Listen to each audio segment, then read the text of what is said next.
the fourth week of our message series for the new year that we've been calling The Upside of Lockdown. It's a lighthearted look at the lessons that we can learn from life with COVID. The coronavirus has forced us to reconsider some of the strategies we use to manage our life while we're sheltering in place. And so in this series, we're asking the question, what are we doing in a different way now that we might want to keep doing after this pandemic has run its course? Now, so far, we've looked at three areas: how to occupy our physical space, how to manage our money, and how to plan our lives. And we invited you over these last 3 weeks, first of all, to set aside some space in your home for prayer and quiet reflection. And then in the next week, we suggested that you take a hard look at your relationship with money and how you can use your financial resources to honor God. And then last week, we urged you to develop a written life plan. If you missed any of those episodes of the series, you can watch them on our website at sthillary.org. Well, you know, almost everyone agrees that time is passing very strangely in this pandemic. If you feel like you've been living this past year in a time warp, you're not alone. If your perception of time has been a little off kilter recently and every day seems like a blur, indistinguishable from the day before, if you found yourself wandering aimlessly throughout the house, wondering what time of day it is, or even worse, what day of the week it is, there's a good reason for that. COVID restrictions on movement have distorted the perception of time for nearly everyone. Recent studies have found that about half the population has experienced time speeding up during the lockdown, while the other half reported the exact opposite. And it seems to depend on factors like your level of boredom, your loneliness, how old you are, and what your daily activity is like. For one group, it seems that time has ground to a halt, while for the other, it seems to have sped up. Either way, the passage of time feels different for almost everyone caught in the confines of this pandemic. And actually, if you're at home right now, I'd love to hear which side of the lag or lead you're on. Is time speeding up for you in coronavirus times, or is it slowing down during this pandemic? Love to know what you think. So go ahead and enter that in the chat now. But however you experience it, we thought that the COVID takeaway for this week is how to manage our time going forward, like when things get back to normal. How are we going to manage our time? And there's a couple of things to think about when it comes to time. These first things are fairly obvious, but they need restating. First of all, no matter what we do to stop it, freeze it in place, clone ourselves, add an extra hour to the day or day to the week, time keeps rolling on. And worse yet, time is limited, and our time span is short. I mean, the Bible says you have no idea what your life will be like tomorrow. You are a puff of smoke that appears briefly and then disappears.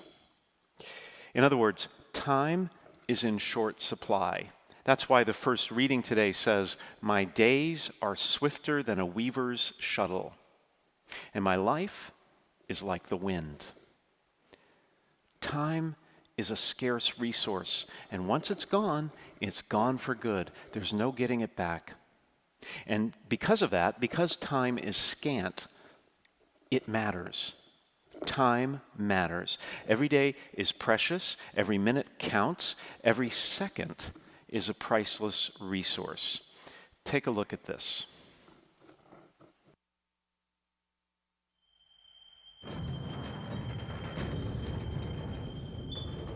Over the years, we begin to realize how quickly life goes by. For some of us, our journey will end without notice. And when our transition into eternity begins, there won't be a chance for any do-overs. No time to rewind our life. No chance to choose a different ending. Stupid little brain of yours to do any... For the movie of our life can be used to judge us, we will sorrowfully relive the bad times and joyfully revisit the good. It is then we will fully realize how our unkind thoughts and selfish choices wounded others and led us away from God, our loving Father. You people are lazy. And each time we ignored God's voice, I think she's pregnant by somebody else. our conscience grew more deaf and our heart hardened. Thankfully, you still can ask God to help edit your life story and create the ideal ending. No matter what you've done, there is good news.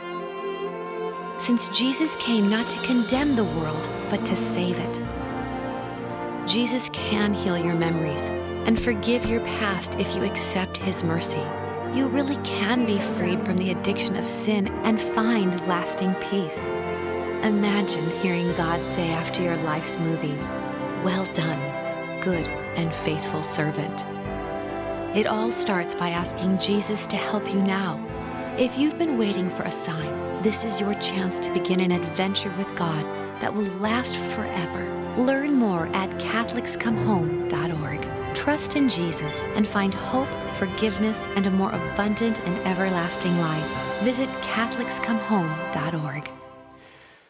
When I first saw that video, it made a huge impression on me, and while it's not strictly a church teaching, I personally believe that perhaps some aspect of heaven or hell will involve us reliving the best and the worst moments of our lives. See, we're creatures bound by time, but we're destined for eternity.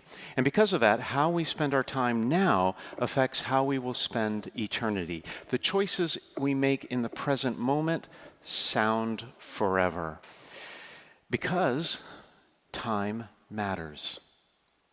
But it's not the amount of time we've been given that matters, it's how we treat the time we've been given. See, quality time is everything. In fact, our perception of time is largely dependent on how well we spend it. In the first reading today, for example, we learn about a man named Job. He was on top of the world. He had everything. He was the richest man around. He was also devout and he loved God. But then disaster struck and he lost everything, literally everything. His family, his children, his property, even his health, and he sunk into a deep depression. And for Job, time became a curse. Is not man's life on earth a drudgery? He asks. I have been assigned months of misery. If in bed I say, when shall I rise? Then the night drags on. I shall not see happiness again. For Job, time became the enemy. But time doesn't have to be the enemy when we choose to live every moment fully and to take nothing for granted. Time is not a threat when we live every day as a gift and remember that tomorrow is never promised to us. And so as you're considering what you might do with your time after COVID, it probably makes sense to look at how the one through whom time began managed his time while he lived on earth. So here's a few ideas from Jesus' own life that will help you better manage the time you have left. First of all, Jesus knew that time was of the essence. He acted with urgency. He had a mission, and that mission mattered more than anything else. And it was hard work. He kept long hours. Wherever he went, crowds followed him. They constantly pressed in on him, sometimes to the point that his only escape was out on the water in a boat. And in the Gospel of Mark that we've been reading through now, Jesus first healed the mother-in-law of one of his disciples, Simon Peter, and then after that, when people saw what he could do, he was rarely alone. The passage today says they brought to him all who were ill or possessed by demons. The whole town was gathered at his door. And as tiring as that must have been, Jesus persevered, because for him, time was of the essence. And his closest disciples learned that same lesson as well, about hard work. St. Paul, in the second reading today, for instance, says, if I preach the gospel, this is no reason for me to boast. For an obligation has been imposed on me, and woe to me if I do not preach it. He had a sense of urgency. Time mattered. Most of us, I think, approach life with a sense of urgency when it's something we want to do, right? We'll spare no effort when it comes to the things that make us happy, right? So like most golfers can't wait to spend half a day playing around. Sports lovers will gladly devote a whole Saturday to college football. We'll eagerly stay up all night to binge watch our favorite series on Netflix. We'll travel at warp speed to shop up in Corte Madera at our favorite stores, and we will gallop up to Napa Valley to enjoy a 2004 bottle of the Joshua Syrah from Stagecoach Vineyards.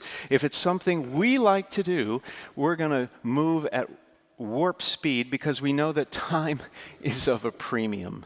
So we rush to spend it on the things we enjoy, and there's nothing really wrong with that. I mean, we all work hard, and we need a little time for fun, but what if we could transfer some of that sense of urgency to the things that matter most to God?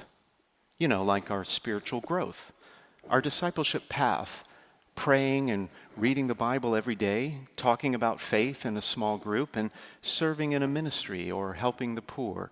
Wouldn't that be a better way to spend our limited time? Because time is of the essence. Well, the second principle from Jesus' life, the second principle of time management, is to focus on what matters most. And that sounds obvious, but it's so easy to get sidetracked, isn't it? Especially because everyone else's agenda always seems to take priority, doesn't it? I mean, if you're not careful, most of your time will get gobbled up by the demands of others. And email is the worst offender of all. In fact, I've given up on email. Don't even bother anymore. I'm not responding because after I read this study that email takes up roughly 20% of our time. 20% of our time responding to email is crazy. But there's other common time sucks, like useless meetings at work or fixing other people's mistakes. And Jesus didn't let that happen to him. He was not driven by the expectation of others, even though everyone had their own agenda for him, right? They did. Like his family, they wanted him to come home. Others expected him to lead a military coup. That was their agenda. His disciples insisted that he choose which of them was most important. The sick pleaded with him to be healed. The crowds followed him for food and more miracles. And the Pharisees just wanted him to shut up. Everybody had an agenda for him, but Jesus didn't let the demands of others control how he spent his time. In the gospel passage today, for example, he manages to get away for a little quiet time. But then even his chief disciple comes after him with a whole group of people trying to commandeer his schedule. Everyone is looking for you, he says. But Jesus didn't take the bait. He knew that he had to keep moving to stay on track. His mission had to grow wider to welcome more people into the kingdom movement. And he would be the one setting his own priorities, not other people. So he said in response, "Let us go on. We're moving on. We're going on to the nearby villages that I may preach there also." Most of us hate disappointing other people. I do. You probably do as well. But you can't agree to everything and manage your time well. How often do you find yourself saying yes to someone's request when you really want to say no? Or you find yourself saying no in frustration in a less than tactful way, and you end up damaging a relationship. How often do you just say nothing at all and hope that the request goes away, but it rarely does? I think the best way to protect your agenda is using an approach called the yes and approach. Saying yes affirms the person making the request. Saying and puts boundaries on what you're willing to do, if anything. So, for example, you might say, "Yes, that sounds like a very worthwhile project. I'm so glad you're doing it, and I would love to help with you if I had time, but I don't." Or you could say, yes, I'd love to help, and here's how I can help. In other words, putting boundaries on it. Every time you agree to something that's not on your agenda or the purpose God has given you in that moment, you're potentially saying no to your children, your grandchildren, your spouse, your career, your own health, your spiritual growth.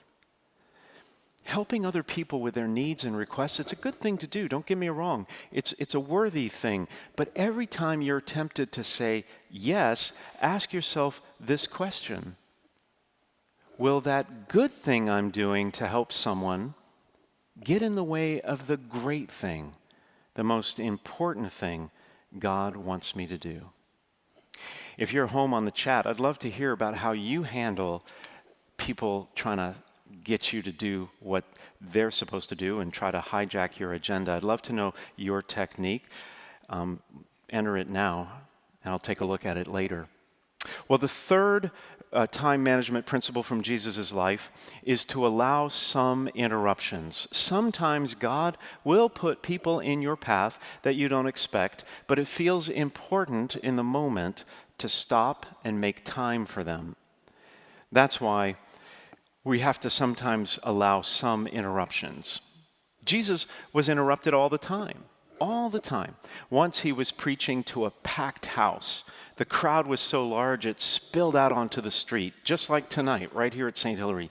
And without warning, a makeshift bed appears out of nowhere. I mean, literally coming down out of the sky because some friends of a paralytic man had torn a hole in the roof and lowered this bed through the roof by ropes.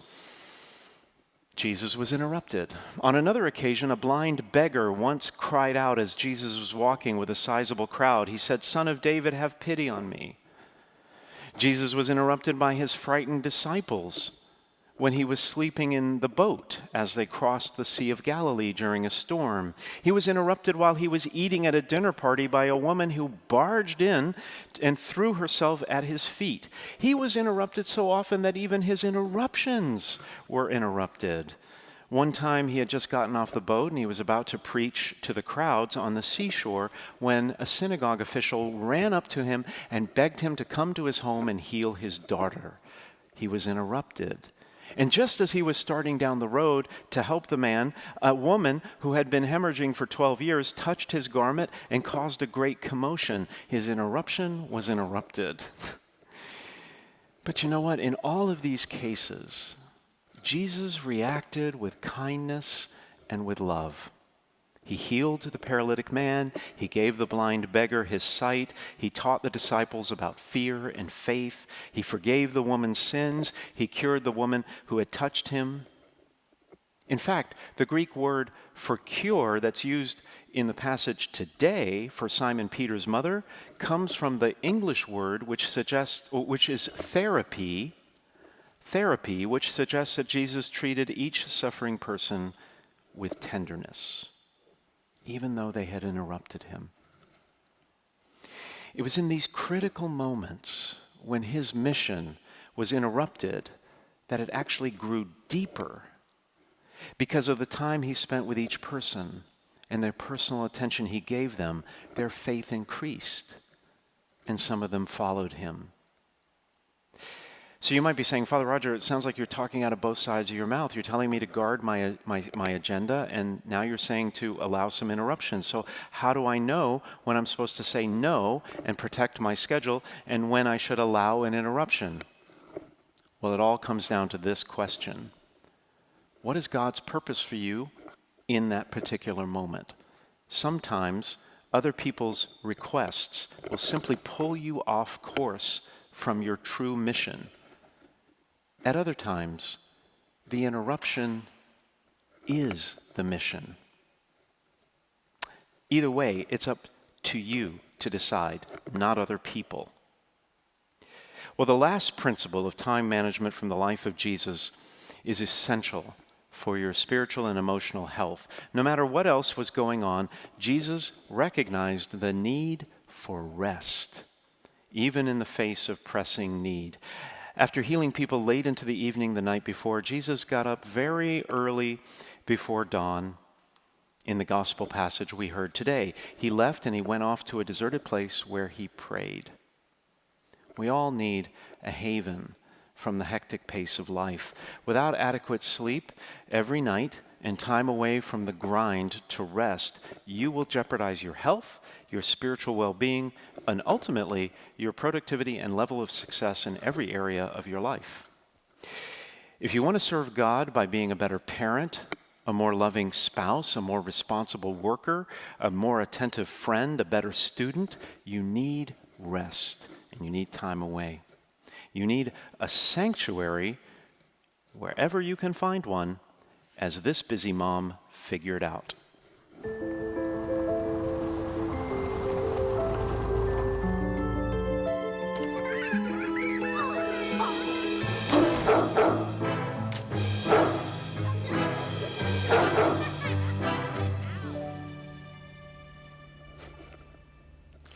Wherever you can get it. You have a choice in life. You can either live on purpose, according to a plan you've set with God, or you can live by accident, reacting to the demands of others. It's easier to accomplish what matters most when you're proactive about it and you start with the end in mind. And so, this week's action step for you is simple. Take some time to envision your ideal week. Now, I'm not talking about sleeping in till noon and doing no work. I'm talking about your ideal week based on your real life priorities. What would your calendar look like if you could have 100% control of your time without any excuses, distractions, or interruptions that you don't choose to allow? I invite you this week to sit down and sit down with a weekly planner and actually map out the perfect schedule for you. It's called your ideal week. And we put together a resource on the website. I'll show you my ideal week at the end of Mass. But if you go to our website, sthilary.org, and you click on the button that says Ideal Week Worksheet, we've got a resource that will kind of guide you through it. Check it out today. Imagine how much better your life would be in every area when you close the gap between your actual schedule and your ideal week. It's much more than just about calendaring. It's about managing your time for the Lord.